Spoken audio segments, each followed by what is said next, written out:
Más sobre los elementos y los compuestos. En secciones anteriores, hemos aprendido que los elementos no deben ser confundidos con átomos individuales de dicho elemento, ya que los elementos son sustancias reales con las que podemos interactuar en el mundo macroscópico. Además, es importante destacar que los átomos de un mismo elemento pueden organizarse de manera diferente para formar alótropos, que son materiales elementales con apariencias distintas.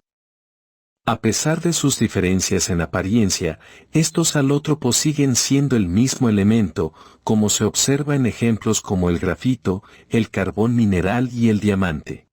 Este ejemplo ilustra el concepto de propiedad emergente no superveniente en la ciencia, lo cual significa que ciertas propiedades emergen de manera espontánea cuando la materia interactúa, y estas propiedades no pueden ser reducidas a las propiedades de sus componentes individuales.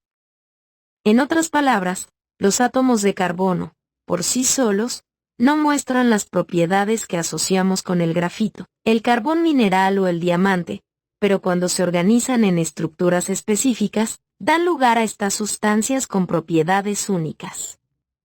Este fenómeno demuestra que los elementos, en su forma material, exhiben propiedades que no pueden ser explicadas completamente por las características de sus átomos individuales. Esto resalta la complejidad y diversidad de la materia en el mundo macroscópico, donde la organización y la estructura juegan un papel crucial en la emergencia de propiedades distintivas. Los compuestos y las proporciones definidas y múltiples. Este mismo fenómeno de propiedad emergente no superveniente se manifiesta en los compuestos químicos. Tomemos, por ejemplo, el sodio metálico y el cloro gaseoso. El sodio metálico es un material blando con brillo metálico, altamente reactivo al agua, al punto de que reacciona violentamente con el sudor humano, lo que puede causar quemaduras en la piel si se manipula sin precaución. Por otro lado, el cloro gaseoso es un gas altamente corrosivo, que incluso fue utilizado como arma química durante la Primera Guerra Mundial. La peligrosidad de ambos elementos radica en que, como materiales elementales, poseen niveles energéticos extremadamente altos, lo que los hace inestables. Sin embargo, cuando reaccionan entre sí, liberan gran parte de esa energía acumulada. El compuesto resultante, el cloruro de sodio, sal de mesa, presenta una organización iónica más estable, con una menor energía, lo que lo hace más seguro para el contacto con la piel humana. Este ejemplo ilustra cómo la combinación de elementos para formar compuestos puede dar lugar a propiedades y comportamientos que difieren significativamente de los elementos en su estado elemental. La organización y la estructura de los átomos en un compuesto pueden resultar en propiedades que son más seguras o más útiles en comparación con los elementos por separado. Otro fenómeno crucial que involucra a los compuestos químicos es la relación entre proporción definida y proporción múltiple, la cual puede resultar a veces confusa. Cuando afirmamos que un determinado compuesto exhibe una proporción definida, como en el caso de la ley de las proporciones definidas de Prost, significa que su identidad química, compuesta por un conjunto de propiedades físicas y químicas que permiten su identificación, está intrínsecamente vinculada a la proporción de los elementos que lo componen, sin que existan excesos. La mayoría de las sustancias simples, como las sales, óxidos e hidróxidos, presentan proporciones definidas de Prost. Por ejemplo, en el caso del agua, H2, esto implica que, por cada parte molar de oxígeno, se requieren 2 partes molares de hidrógeno, lo que constituye una proporción definida. No obstante, en algunos casos, como en la formación del peróxido de hidrógeno, H2O2, conocido como peróxido de hidrógeno, se produce una proporción múltiple de Dalton.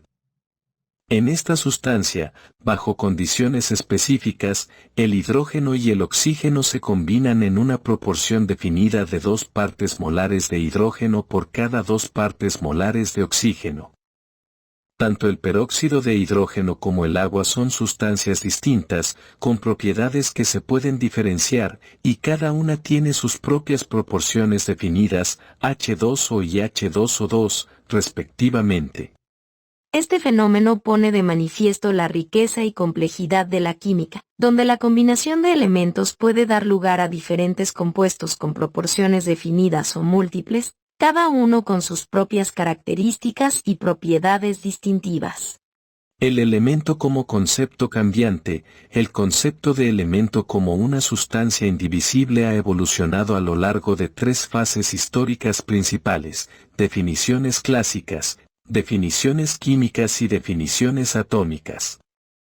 En la antigüedad, la filosofía postuló un conjunto de elementos clásicos para explicar los patrones observados en la naturaleza.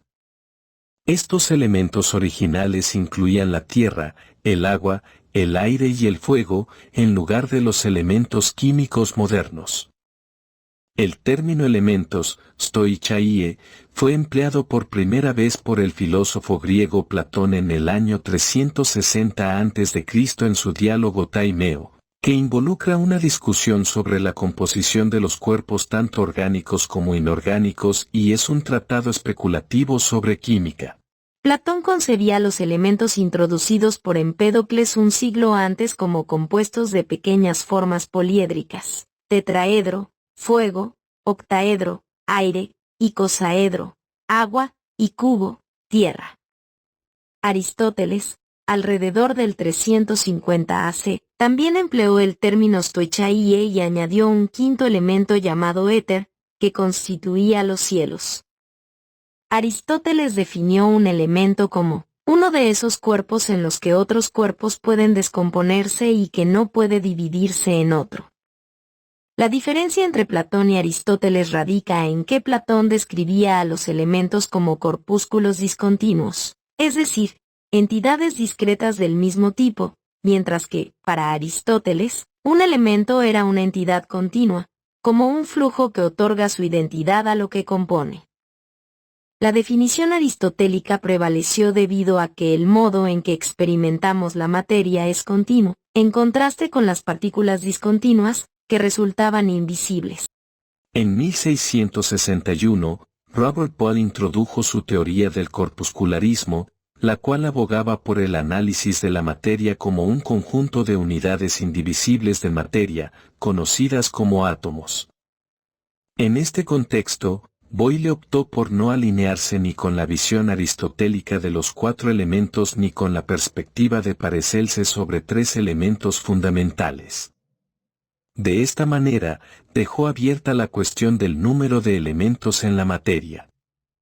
La primera enumeración moderna de elementos químicos se presentó en la obra Elementos de Química de Antoine Lavoisier, publicada en 1789, la cual contenía una lista de 33 elementos, incluyendo la luz y el calórico. Para 1818, Jöns Jacob Berzelius había determinado los pesos atómicos de 45 de los 49 elementos aceptados en ese periodo. Dmitri Mendeleev desarrolló su tabla periódica en 1869, la cual incluía 66 elementos. Desde los tiempos de Boyle hasta principios del siglo XX, un elemento se definió como una sustancia pura que no podía descomponerse en ninguna otra sustancia más simple. En otras palabras, un elemento químico no podía ser transformado en otros elementos químicos mediante procesos químicos. Durante este periodo, los elementos se diferenciaban principalmente por sus pesos atómicos, una propiedad que podía ser medida con una precisión razonable a través de las técnicas analíticas disponibles en ese tiempo. El descubrimiento en 1913 por el físico inglés Henry Moseley de que la carga nuclear es la base física para el número atómico de un átomo representó un avance significativo. Esta revelación, junto con una comprensión más profunda de la naturaleza de los protones y neutrones, finalmente llevó a la definición actual de un elemento basada en el número atómico, que se relaciona con la cantidad de protones en el núcleo atómico. El uso de números atómicos, en lugar de pesos atómicos, para distinguir elementos, posee un mayor valor predictivo debido a que estos números son enteros. Además, resuelve algunas ambigüedades relacionadas con las propiedades variables de isótopos y alótropos dentro del mismo elemento, presentes en la perspectiva química. Actualmente, la IUPAC define un elemento como existente si posee isótopos con una vida útil superior a los 10 a la menos 14, o 1 dividido entre 1 seguido por 14 ceros. Esto es como si un segundo se dividiera en 100 billones de periodos, por lo que el isótopo debe existir por más de uno de esos periodos, segundos, que es el tiempo que el núcleo tarda en formar una nube electrónica. En 1914, se conocían 72 elementos, todos de origen natural. Los elementos restantes fueron descubiertos o aislados en las décadas posteriores, y varios elementos adicionales se han producido sintéticamente. Gran parte de este trabajo fue iniciado por Glenn T. Seaborn. En 1955, se descubrió el elemento 101 y se le dio el nombre de Mendelevio en honor a D. Mendeleev, quien fue el primero en organizar los elementos de manera periódica. Más recientemente, en octubre de 2006, se informó sobre la síntesis del elemento 118, y en abril de 2010, se informó sobre la síntesis del elemento 117. Purificación de los elementos. En varias culturas prehistóricas, se conocen actualmente 10 materiales familiares que corresponden a elementos químicos: carbono, cobre, oro, hierro, plomo, mercurio, plata, azufre, estaño y zinc. Además, 3 materiales adicionales, arsénico, antimonio y bismuto, también se reconocieron como sustancias distintas antes del año 1500 DC. El fósforo, el cobalto y el platino se lograron aislar antes de 1750. En el siglo XIX, una época caracterizada por avances significativos en el campo de la química, se presenció un hito de suma importancia con el desarrollo de la electrólisis. Entre los destacados científicos de la época, Sir Humphrey Davy, un influyente químico británico, desempeñó un papel fundamental en este avance revolucionario. Su trabajo pionero en el campo de la electrólisis permitió aislar varios elementos químicos que hasta entonces eran desconocidos. Davy, junto a otros científicos notables de la época como Alessandro Volta y André Marie Ampère, contribuyó significativamente al desarrollo y comprensión de la electrólisis. Mediante la aplicación de electricidad a compuestos químicos, lograron aislar varios elementos metálicos esenciales. Además de los mencionados sodio, potasio, calcio y magnesio, también pudieron aislar elementos como el estroncio y el bario. Estos avances marcaron un hito fundamental en la historia de la química, ya que no solo ampliaron la lista de elementos químicos conocidos en la época, sino que también proporcionaron una comprensión más profunda de la relación entre electricidad y química. Los experimentos realizados por estos pioneros sentaron las bases para futuras investigaciones en el campo de la electroquímica y contribuyeron a la creciente comprensión de la composición y comportamiento de los elementos químicos. Hasta 1900, la mayoría de los elementos químicos que se encuentran en la naturaleza habían sido identificados y caracterizados. Entre estos se incluyen materiales industriales muy conocidos, como aluminio, silicio, níquel, cromo, magnesio y tungsteno, metales altamente reactivos como el litio, el sodio, el potasio y el calcio, los halógenos flúor, cloro, bromo y yodo, gases como hidrógeno, oxígeno, nitrógeno, helio, argón y neón, la mayoría de los elementos de tierras raras, como el cerio, el lantano, el gadolinio y el neodimio, y los elementos radiactivos más comunes, incluyendo el uranio, el torio, el radio y el radón.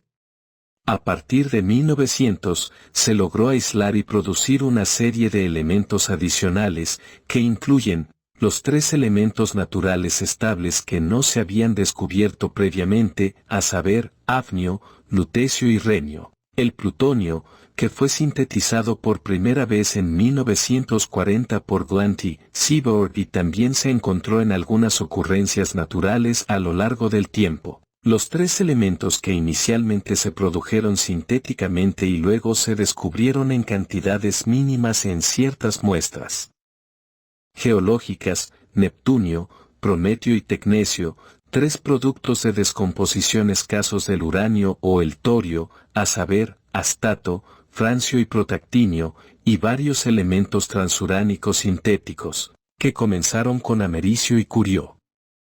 El primer elemento transuránico, es decir, un elemento con un número atómico mayor que 92, fue el neptunio, descubierto en 1940.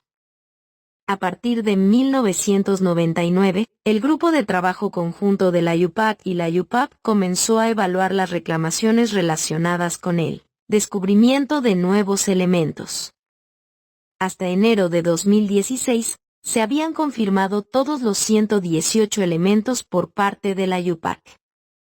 El elemento 112 fue descubierto en 2009, y se propuso el nombre copernicio con el símbolo atómico 100.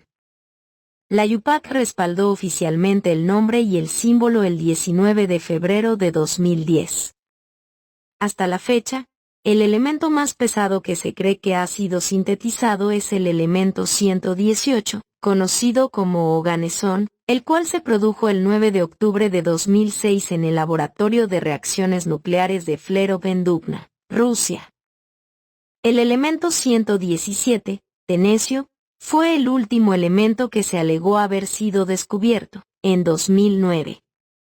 El 28 de noviembre de 2016, los científicos de la UPAC oficialmente reconocieron los nombres de 4 de los elementos químicos más recientes, que tienen números atómicos 113, 115, 117 y 118. Bien, eso fue todo por el momento. Si les gustó el video no olviden suscribirse, darle me gusta, y especialmente compartirlo. Eso mantiene vivo a este canal y nos vemos en una próxima oportunidad.